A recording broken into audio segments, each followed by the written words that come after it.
بسم الله والصلاة والسلام على رسول الله. شايفين بقى باظظ خالص. تعالوا هنعمل الوصفة بتاعتنا النهاردة بمنتهى السهولة، حاجة كده اقتصادية ما تاخدش معانا اي تكاليف بالنسبة لتكاليفها اللي بره ولا حاجة. عندي هنا باكت من الخميرة الفورية، هاخد نصه بس مش هاخده كله. وكمان عندي هنا كوباية من المية وكوباية من الدقيق ومعلقة ونص من السكر. ضربت الكلام ده كله مع بعضه كده بمضرب اليدوي وركنته شوية على جنب على ما الخميرة بتاعتي تتفاعل. اول ما تفاعلت كده وشفت الفقاعات اللي انتوا شايفينها دي، نزلت عليها ب5 كوبايات من الدقيق منخول كويس جدا ونضيف وزي القشطة. كمان نوع الدقيق اللي انا استخدمته النهارده دقيق الاهرامات، وده افضل دقيق بتعملي بيه معجنات. بيبقى فيه عرق كويس، ولما بيخمر على فوق مش بيسيح منك ولا حاجه. قلبته كده كويس جدا، نزلت عليه برشة من الملح واستخدمت كوباية من اللبن علشان بس تعزز الطعم، انها وصفة اقتصادية. بس انا قلت يعني اخلي العجينة نفسها غنية كده في نفسها، بس ما فيش مشكلة ممكن تعجنيها كلها بمية. نزلت عليهم كمان بنص كوباية من المية، يعني السوائل اللي استخدمتها النهاردة في ال5 كوبايات من الدقيق 2.5 من المية. عجنت فيها على قد ما عجنت، هي عجنتها شوية بتلزق. نزلت عليها ب50 جرام من الزبدة. دي كمية الزبدة اللي هستخدمها في الوصفة كلها 100 جرام. انا اخدت نصها في العجينة بتاعتي والنص التاني هورق بيه. طبعا نزلت بال50 جرام من الزبدة تكون بدرجة حرارة المطبخ. عجنت فيها على قد ما عجنت لحد ما توصلي للقوام اللي انتي شايفاه ده. عجينة طرية لينة كده وبرضو بتلزق معاكي. ركنتها في مكان دافي. انا حطيتها على الرخامة لحد ما وصلت الخمور بتاعها للوضع ده. ولازم ما تبتديش في العجينة بتاعتك غير لما تشوفي الخمور بتاعها وصل لأعلى حاجة، يعني يعتبر تضاعف حجمها. نزلت بيها على طول على الرخامة واخدت نصها. ابتديت اقطع فيها كده بالسكريبر لقطع تكون كبيرة شوية. استخدمت النص، عملت بيه 4 كور من الشكل اللي انتوا شايفينه ده. وباقي العجينة طبعا غطيتها علشان ما تنشفش مني. اخدت كورة كورة وابتديت افردها بالنشابة بتاعتي لشكل يعني يعتبر دائري. انا بس عشان العجينة كانت شادة معايا، وكل ما يعني اخدها من ناحية تلم من ناحية تانية، فكنت بايديا كمان بساعد ان هي تبقى شكل مدور.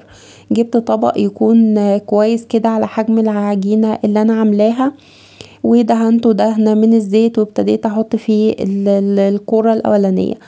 وهبتدي بقى من فوق ادهن زبدة يعني الى حد ما. طبعا انتي على حسب المتاح عندك. انا بصراحة شايفاه يعني كده المقدار المظبوط، علشان كمان تبقى وصفة عندي اقتصادية، ما تبقاش يعني اخدت خامات كتير، وفي نفس الوقت ما تبقاش صعب عليا ان انا اعملها في اي وقت.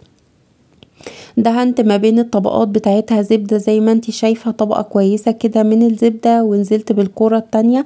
وهكرر نفس الخطوات دي في ال4 كور اللي انا عملتهم. الزبدة اللي انا استخدمتها النهاردة في الوصفة بتاعتي هي زبدة مارجريتا، واللي هي اصلا يعتبر الافران بتستخدمها في يعني اي وصفة بيعملوها بتدي توريق كويس جدا. بيستخدموها في الفطير وبيطلع اللهم بارك. زي ما انتوا عارفين الفطير بتاع الفران لا يعلى عليه في التوريق، وبيبقى خفيف ورقيق كده وبيبقى حلو جدا. طبعا الزبدة دي بتلاقيها في اي محل مستلزمات حلويات بمنتهى السهولة. انا بعد ما حطيت طبعا الطبقات بتاعت الكور اللي احنا عملناها ورقناها بالزبدة، ركنتها كده مش اقل من 10 دقايق ترتاح، وابتديت افرد فيها بسمك يكون كويس، يعتبر نص سنتي. كويس جدا. لما هتلفي كمان الكرواسون بتاعك هيبقى شكله مناسب جدا وحجمه علو كويس. قطعتها بالقطاعة بتاعت البيتزا زي ما انتي شفتي. وتحاولي لو الطبقة اللي من تحت مش متساوية بتدخليها او بتقلبيها وتلفي زي ما انتي شايفة كده. لقيتها الطبقة اللي من تحت فيها تجاعيد كتيرة من اطراف العجينة، فقلبتها وابتديت الفها رول زي ما انتي شايفة كده بالظبط. بسمك يكون كويس، وتاخدي الطرف الاخير بتاع الكرواسون وتلزقيه من تحت في اخر العجينه، ولما تحطيه في الصاج بتاعك او الصينيه المدهونه زبده تحطيه على الطرف الاخير اللي يعتبر اخر حاجه لفتيها. ده طبعا نص بس كميه العجينه. انا بصراحه ركنت العجينه ما كملتهاش لوقت تاني اعملها طازه كده تبقى حلوه. خلصت الكميه بتاعتي وهبتدي اعمل الجناش. طبعا سيبته يخمر، غطيته وسيبته يخمر، وهبتدي اعمل جناش الشوكولاته علشان خاطر احشي بيه. كوبايه من اللبن ونص كوبايه من الميه، نزلت عليها بمعلقتين من الكاكاو الخام الاسباني، كمان معلقتين او معلقه ونص من النشا، وكمان 3 معالق من السكر، ورشة فانيليا وقطعة زبدة. وكمان عشان اعزز الطعم كده واخليه طعم الشوكولاتة نزلت بمكعب شوكولاتة عليه، وعلى طول رفعته على البوتاجاز علشان خاطر يبتدي يتقل معايا بقى كده ويبقبق ويوصل للقوام اللي انتي شايفاه ده. اول ما يوصل القوام ده وتحسي ان النشا بتاعك استوى خلاص كده صبيه في حاجة تكون غويطة واركنيه علشان درجة الحرارة بتاعته تهدى، لان هو ده الصوص اللي هنحشي بيه الكرواسون. في اللحظة دي كان خلاص بقى الكرواسون بتاعي ابتدى او خلاص خمر. هبتدي بقى اسخن الفرن وعلى طول ادخله على درجة حرارة عالية جدا من تحت بس، وهو هياخد اللون الذهبي اللي هتشوفوه ده تلقائي على طبعا الرف الوسطاني. في اللحظة اللي هو كان بيستوي فيها ابتديت اسيح شوكولاتة خام، ودي طبعا شوكولاتة اسمها فيينا، حطيت عليها معلقتين من الزيت ودخلتهم على طول على الميكروويف. طبعا دي كان بواقي شوكولاتة كنت مخلطاها بيضة على دارك، ودخلتها على طول على الميكروويف، اخدت لها 30 ثانية ودوبتها زي ما انتوا شفتوا. في نفس اللحظة كانت كمان الصوص بتاعي ابتدى يهدى. لازم طبعا علشان يبقى صوص لازم تضربيه بالهاند بلندر، لو في كتل هيدوب خالص وهيبقى معاكي صوص ناعم كده وكمان بيلمع زي ما انتي شفتيه. في اللحظة دي كان خلاص الكرواسون بتاعي استوى وطلع. دهنته على طول بدهنة من الزبدة وغطيته علشان يبتدي يهدى كده ويطرى، وكمان اعرف احشيه بمنتهى السهولة. جبت بلبلة من البلبلات اللي بحشي بيها او بشكل بيها الكريمة، وابتديت اخرمها من تحت علشان خاطر ادخل الصوص فيها بمنتهى السهولة من غير ما يبهدل الدنيا او حتى احس الموضوع صعب عليا.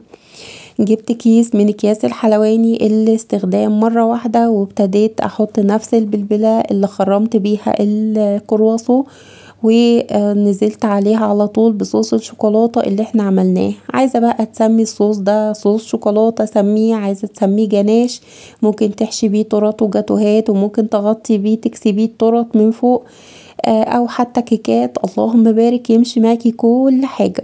احفظي مقاديره عشان هتستخدميه كتير جدا جدا لو بتحبي وتعشقي الحلويات او وصفات الحلويات زي ما انا بموت فيها. طبعا ابتديت اخرمها كده زي ما انتوا شفتوا، وانزل فيها على طول بالصوص بتاع الشوكولاتة بتاعي، واي زيادات على طول بلمها بالمعلقة وبسيبها مقلوبة كده شوية على وشها لحد ما الصوص بتاعي يبتدي يهدى لانه كان دافي. ولو قلبتيه على ظهره هينزل الصوص ومش هتستفادي بيه خالص. هاتي بقى الشوكولاتة الخام اللي سيحناها مع بعض وابتدي انزلي بالكرواسون بتاعك، غطسيه كاملا مكمل، ما تخليش فيه ولا اي حتة مكشوفة، بيدي شكل حلو جدا وكأني حرفيا جايباه من الافران من بره. زينته بقى بشوية من البندق، وكمان كان عندي يعتبر نواعم من الفستق، يعني حاجة بسيطة كده، تزويق بسيط قوي قوي. لو عندك فول سوداني مفيش فيها اي مشكلة، اي حاجة. لو عندك شوكولاتة بيضة روحي بيها وتعالي بخطوط بالطول كده او بالعرض او حتى داير ما يدور، هيدي شكل حلو جدا على حسب المقدرة طبعا. مشي الحال. انا دخلتها التلاجة، صحيت الصبح لقيتها ناقصة. بسم الله ما شاء الله، يعني ما صبروش حتى لحد ما انا اصورها من جمالها وخفتها وطعمتها. ده كان تاني يوم الصبح زي ما انتي شايفاها كده. اللهم بارك، تزويق رقيق وشكله حلو، وبصراحة تخطف العين والقلب والبق كمان. ابتديت اقطعها سكينة سخنة، يعني بمشي عليها كده بمية سخنة، وابتدي قطعيها زي ما انتي شايفة التوريق وشكل العجينة كده عاملة ازاي. اللهم بارك. واللي جواه طبعا اللي في اللحظه دي ما كانتش السكينه سخنه وشايفه التوريق بتاعها، اللهم بارك تحفه. ولا البزازان عايزه اقولك باظظ خالص حاجه كده، اللهم بارك ملهاش حل، تخطف العين قبل القلب. زي ما انتي شايفه صوص الشوكولاته جامد جدا. احفظوا الوصفه دي عشان هتستخدموها كتير. اعملوا الوصفه بالمقادير الاقتصاديه اللي انا عملتها، ان شاء الله تعجبكم. ربنا يحسن ما بين ايديكم. ما تنسيش تحطي اللايك وتعملي شير كتير وتصلي على النبي. سلام عليكم.